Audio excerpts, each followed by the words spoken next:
మాది వైజాగ్. అంటే చాలా మంది తెలుసు, చాలా మంది తెలియదు.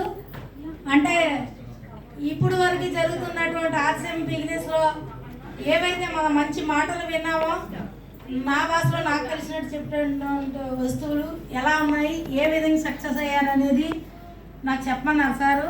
కానీ దీని అంతటికీ కారణం ఏమిటి అంటే, ఈ ఒక ఆర్సిఎం బిజినెస్లో ఒక డిస్ట్రిబ్యూటర్ అయ్యి ఏ విధంగా ఆర్సిఎం బిజినెస్ని ఈ విధంగా వచ్చేటట్టు తయారయ్యామనేది కూడా మనం గుర్తుంచుకోవాల్సినటువంటి విషయం.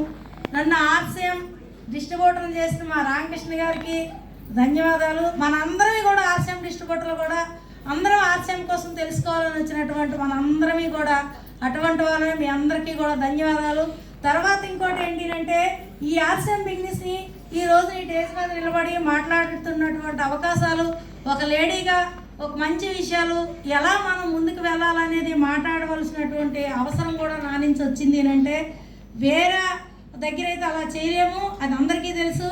కానీ ఈ ఒక ఆర్సిఎం బిజినెస్ ఏ విధంగా ఉండాలి, ఎలా కొంతమందికి ఆరోగ్యాలు ఇచ్చి ఆదాయాన్ని ఇవ్వగలమనే విషయాన్ని మా ఒక శ్రీనివాస్ సారు, మన ఒక అప్లైనర్, మన టీము, ఎవరైనా ఆర్సిఎం టీం ఒకటే. కానీ వైజాగ్లో ఆర్సిఎం బిజినెస్ ఇంత పెద్దగా ఉంది, ఇంత భారీ స్థాయిలో జరుగుతూ ఉంది, ఇంకా జరగబోతూ ఉంది. ఇంకా రేపు ఎప్పుడైనా సరే ఆర్సిఎం అనే ఒక డిస్ట్రిబ్యూటర్ అవ్వాలి అంటే లైన్ కట్టవలసినటువంటి వస్తువులు మన దగ్గర ఉన్నాయి. మనం అలాగే తయారవ్వాలంటే ఏ విధంగా ఉండాలనే ట్రైనింగ్ని మన శ్రీనివాస్ గారు ఇవ్వడం ద్వారా మేము ఈరోజు ఈ స్థాయిలో ఉన్నాము. అసలు ఆర్సిఎం మీటింగే కాదు, ఏదైనా డేస్ మీద నిలబడి మాట్లాడాలంటే నేను చాలాసార్లు వెనక సైడ్లో కూర్చుండేదాన్ని ఏదైనా మీటింగ్లోకి వెళ్ళినప్పుడు.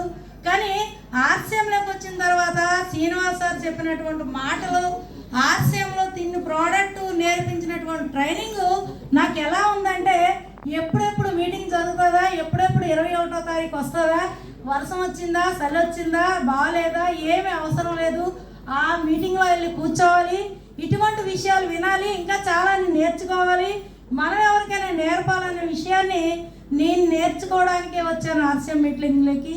అయితే నాకు ఇప్పుడు ఏంటి అంటే, ఇక్కడికి వచ్చాక చాలా విషయాలు నేర్చుకున్నాం అందరివి కూడా. నేను నేర్చుకున్నాను, నాకు తెలుసు, నాకు అన్నీ తెలుసు, ఆర్సిఎంలో సక్సెస్ అవుతాను, చాలా బిజినెస్లు చేస్తానని చాలామంది నా ముందు చెప్తూ ఉంటారు. చాలామంది చాలా బాగా చదువుకున్న వాళ్ళు, చాలా బిజినెస్ చేసిన వాళ్ళు. కానీ ఏ రోజుకి ఆ రోజే ఆర్సిఎంలో కొత్త, ప్రతి దగ్గర కూడా మనం ఒక నేర్చుకోవాల్సిన ట్రైనింగ్ ఉందని మనం గుర్తించుకోవాలన్నటువంటి విషయాన్ని ఈరోజు ఈ ట్రైనింగ్ ద్వారాగా మనందరం కూడా తెలుసుకోవడం జరిగింది. అలాగే ప్రవీణ్ సార్ వచ్చిన తర్వాత నాకు చాలా బాగా ఉత్సాహం వచ్చింది. అంటే మన వైజాగ్లో బిజినెస్ చేయగలం అంటే, ఇంతవరకు హిందీలో మాట్లాడేవాళ్ళు కొందరికి అర్థమైంది, కొందరు అర్థం అవ్వలేదు. కానీ తను వచ్చిన తర్వాత ఏమైందంటే, మేడం నేను చిన్న మీటింగ్ పెట్టినా వస్తాను, విలేజెస్ కూడా వస్తాను, పెద్ద మీటింగ్ అయినా వస్తానని చెప్పడం అంటే చాలా ధైర్యం వచ్చింది. అంటే సార్ వచ్చాక తను వస్తారో రాకపోతారో తర్వాత సంగతి, వస్తారని ధైర్యంతో బిజినెస్ అనేది ముందుకు తీసుకెళ్ళడానికి అందరికీ కూడా మంచి ధైర్యం అనేది వచ్చింది. మీ అందరికీ కూడా తెలుసు, సార్ అప్పుడే 4 మీటింగులు చేశారు. కానీ చెప్పేటప్పుడు కూడా చాలా చక్కగా, చాలా టేజింగ్ మన అందరికీ అర్థమయ్యేటట్టు, మన వైజాగ్ మీద అభిమానంతోనో మన ఆర్సిఎం బిజినెస్ మన అందరం కూడా ఎదుగుదల కోసం వచ్చారో నాకు తెలియదు. కానీ నాకు చాలా బాగా నచ్చింది సార్ ట్రైనింగు. అలాగే ఇంక ఎక్కువ టైం లేదు కాబట్టి నాకు ఆర్సిఎం దయ వల్ల, ఒకవేళ ఆర్సిఎం కోసం మాట్లాడమంటే ఎంతసేపు మాట్లాడినా నాకు టైం తెలియదు. నేను అలా మాట్లాడుతుంటే మీకు కోపం వస్తూ ఉంటుంది, అంటే టైం అయిపోతుంది అనిపిస్తుంది, అలా మాట్లాడాలనిపిస్తుంది ఆర్సిఎంలో. అంటే అలా ఇష్టం, ప్రతి ప్రోడక్ట్ కూడా ఏది చెప్పాలన్నా టైం తెలియదు, దానికోసం చెప్పవలసినవి చాలా ఉన్నాయి. అందరూ కూడా చాలా బాగా చెప్పారు. సార్ అయితే చాలా బాగా చెప్పారు, నాకు హిందీలో చెప్తూ ఉంటే చాలా నవ్వు వచ్చింది. చాలా వెరీ గుడ్ సార్, చాలా బాగా చెప్పారు ఆర్సిఎం బిజినెస్లో. నేను ఇంతవరకు హిందీలో చాలా ట్రైనింగ్లు విన్నాను, కానీ నాకు ఇంత బాగా ఎక్కడ అర్థం అవ్వలేదు సార్. చాలా బాగా చెప్పారు, అందరికీ కూడా తెలుసు.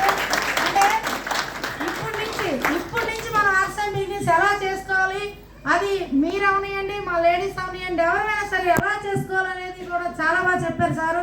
దాంతోపాటు ఏంటంటే, మాకు శ్రీనివాస్ సార్ ఏం చేశారంటే, ఆర్సిఎం డిస్ట్రిబ్యూటర్ అవగానే 2014లోనే ఆర్సిఎం కంపెనీ చూపించడానికి తీసుకొని వెళ్ళారు. అంటే అప్పుడు బిజినెస్ తెలియదు, ఏం తెలియదు.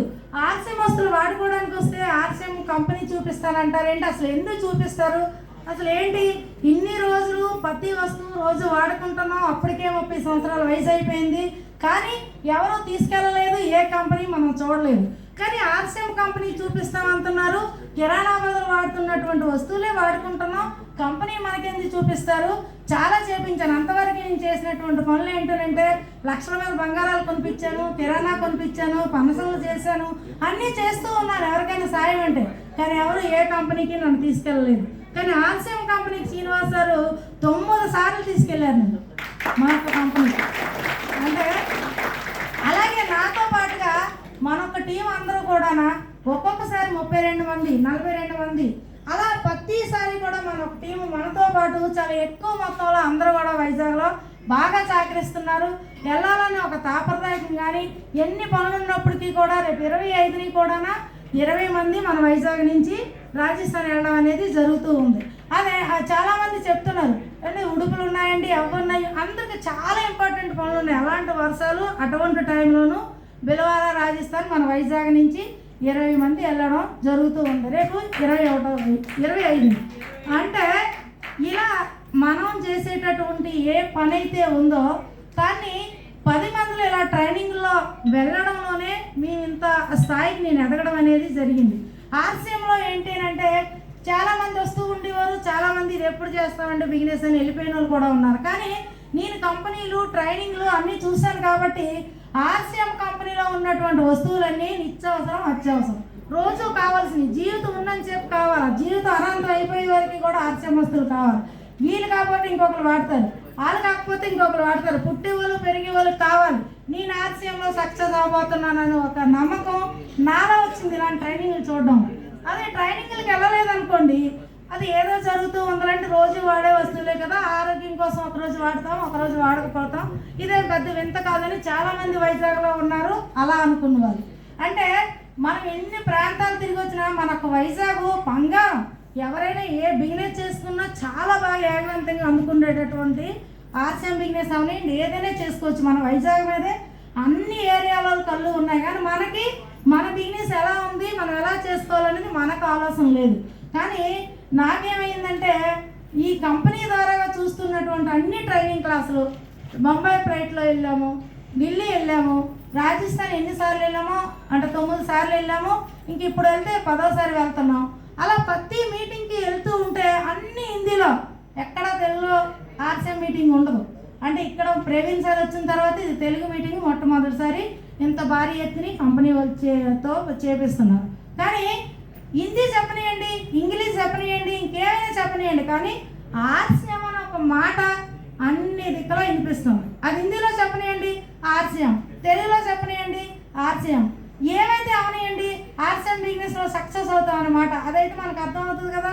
సార్ చెప్పినట్టుగా తెలుగు ఇంకోటి కాదు, అర్థం అవడం కాదు, మైండ్లో మనకి ఏది ఇష్టం ఉంటుందో అది ఏదైనా కానివ్వండి విజయం సాధించగలగడం.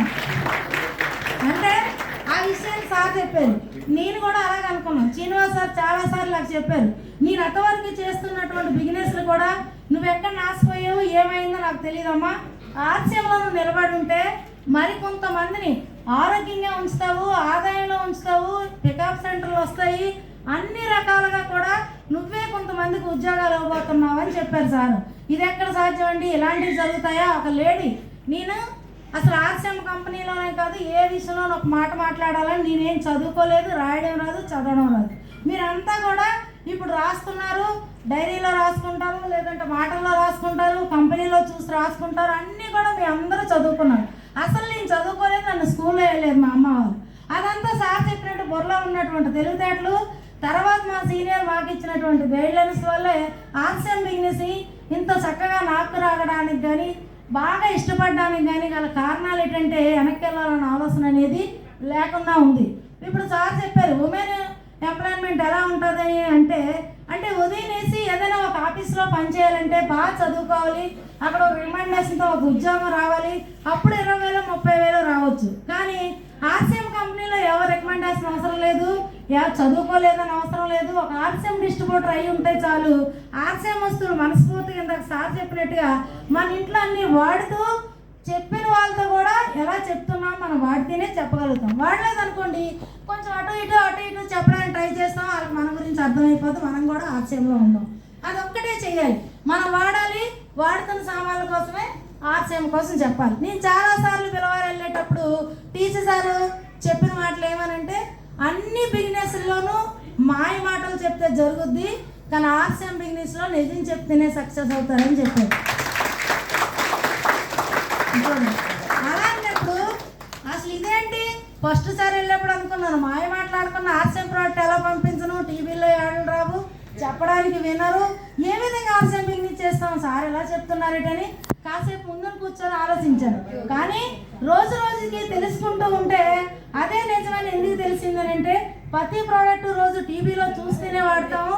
మన ఆర్సీఎం ప్రోడక్ట్ ఎవరైతే వాడారో వాళ్ళే మన టీవీలో యాడ్లా చెప్తారు. అటు నుంచి వచ్చి చాలా బాగుందండి మీ ప్రోడక్ట్, చాలా బాగా పనిచేసిందండి, చాలా ఆరోగ్యంగా ఉన్నామండి, మాకేమో నడువు నొప్పి తగ్గిందండి, నెల టైంలో ఇబ్బందులు అటువంటివి తగ్గాయండి అని ఒక్కొక్కరు ఒక రకమైన విషయాలు చెప్తూ ఉంటే అంటే మన ప్రోడక్ట్ పనిచేస్తుంది మనకన్నా బాగా, మన ప్రోడక్ట్ టీవీలో యాడ్లా పనిచేస్తుంది, మనం అవసరం లేదు. కానీ ఇందా చెప్పారు కదా ఇలా చెప్పండి ఇలా పనిచేస్తుంది అలా పనిచేస్తుంది, మనం ఎలా చెప్పేసి మన ప్రోడక్ట్ని ఇచ్చినా కానీ ఒక కస్టమర్కి ఒక డిస్ట్రిబ్యూటర్కో అది అంతకున్న 5 రెట్లు బాగా పనిచేస్తుంది కాబట్టి మనం ఏం కష్టపడక్కర్లేదు ఆర్సీఎంలో. అంటే మనం ఇష్టంగా చెప్పడమే ఆర్సీఎం ఒక ఉద్దేశం. నేను కూడా అదే అనుకున్నాను. అంటే ఇది బాగోలేదు, చదవడం రాదు, రాయడం రాదు, ఏం అవసరం లేదు, రోజు వాడుతున్నటువంటి వస్తువులు ఇలా ఉంటాయండి వాడుకోండి అని చెప్తే వాడిన వాళ్ళే బాగుందని చెప్తూ ఉంటే బిజినెస్ తగ్గుతుందా పెరుగుతుందా? పెరుగుతుంది కదా. కరోనా టైంలో అందరూ కూడా ఇంట్లో కూర్చొని ఉద్యోగాలు లేవు, వ్యాపారాలు లేవు, అన్నీ కూడా వదిలేసుకున్నారు, ఎలా బతకాలి, ఆరోగ్యం కూడా లేదు. అలా టైంలోనూ ఆర్సీఎం ఒక బిజినెస్ ఎంత అయిందంటే మాకు పెందుర్తి షాప్లోను నేను 7 లక్షలు అమ్మాను కరోనా. అంటే ఎలా చింతలపాలెం దగ్గర దిగిపోయి మా షాప్ దగ్గర నడిచి రావడానికి గంట సేపు, చాలామంది పిచ్చారు అని చాలా తిట్టారు, కానీ నేను వినలేదు. మనం ఈ టైంలో ఎవరికైతే ఆర్సీఎం ప్రోడక్ట్ ఇస్తామో వాళ్ళు ఆరోగ్యంగా ఉంటే అక్కడి నుంచే మన బిజినెస్ స్టార్ట్ అవుతుంది. మనం ఆరోగ్యంగా ఉన్నాం కదా, మనం ఎందుకు భయపడాలి కరోనా కోసం? మేము ఎవరిని ఆర్సీఎం వస్తువులు వాడే వాళ్ళు ఎవరు కూడా మన వైజాగ్లో కరోనా వచ్చిన పాపం ఎవరు చెప్పలేదు, అది జరగలేదు. అన్ని చోట్ల ఆర్సీఎం 4 కోట్ల మంది వాడిన వాళ్ళు కూడా రాలేదు. కానీ మన వైజాగ్లో కూడా ఎక్కడ చూడడానికి కూడా లేదు, వచ్చి ఉండొచ్చు కానీ ఎవరికి కూడా కనిపించలేదు బయటకు. మంచి డ్యామ్ని ఉంది కాబట్టి ఎవరికి కూడా కరోనా వచ్చిన వారిని ఎవరో పడలేదు. అంటే ఇంత మంచి కంపెనీలు అందరూ కూర్చొని జాబులు పడిపోయి ఎలా ఉన్నారు అనుకునే టైంలో నేను ఆర్సీఎంలో అమ్మినటువంటి ఆ నెలలో సరుకులకి 70,000 వచ్చింది ఆర్సీఎం నుంచి నాకు చెక్. అంటే ఎక్కడెక్కడ ఉండిపోయినా కూడా డిపోలో చేసి బాబు ఇచ్చారు, డిపో బాబు అవి కూడా అమ్మేశాను ఆ టైంలో. అంటే ఎవరైనా అరగంట టైము ఏది కావాలో తీసుకొని వెళ్ళిపోవాలి. అప్పుడులో షాప్లో ఉన్న సామాన్లు అన్నీ కూడా ఆ ఒక్క అరగంటలోనే సేల్ అయిపోయాయి. వాళ్ళందరూ కూడా ఏం చేశారంటే ఇప్పుడు డైలీ వాడటం మొదలుపెట్టారు. ఆయిల్, న్యూట్రిలజీ, సోప్స్ అన్నీ కూడా ఒక మంచి బిజినెస్ అయిపోయింది పెందుతంతా. అలా వెళ్ళి కూర్చుంటే చాలు వస్తారు. అంటే దీనికి ఎవరు ఏమీ కష్టపడక్కర్లేదు. అంటే ఒక లేడీ కూడా ఎంతో చదువుకొని ఏదో జాబ్ చూసుకొని ఎవరినైనా రికమెండేషన్ చేసుకొని చేస్తేనే కానీ ఉదయం వెళ్ళి సాయంత్రం వరకు ఎంతో ఇబ్బంది పడిపోయి పిల్లలు అక్కడ ఉంచి ఏదో డబ్బు కోసం సంపాదించుకున్నటువంటి ఉద్యోగాలు చేయాలి. కానీ మన ఒక ఆర్సీఎం కంపెనీలో ఇప్పుడు సార్ చెప్పినట్టుగా ఏ ఉద్యోగాలు అయితే లేవో, ఏ ఆరోగ్యం అయితే లేదో, ఏ ఆదాయం అయితే తక్కువ ఉందో ఇవన్నీ కూడా ఆర్సీఎంలో అన్నీ కూడా కలిగి ఉన్నాయి. అందుకోసమని నేను కూడా ఆర్సీఎంలోకి వచ్చాను. మనందరం కూడా నాలాగే లేడీస్ ఏంటి మీరు అంతా కూడా బాగా సక్సెస్ అవ్వాలని కోరుకుంటూ జై ఆర్సీఎం.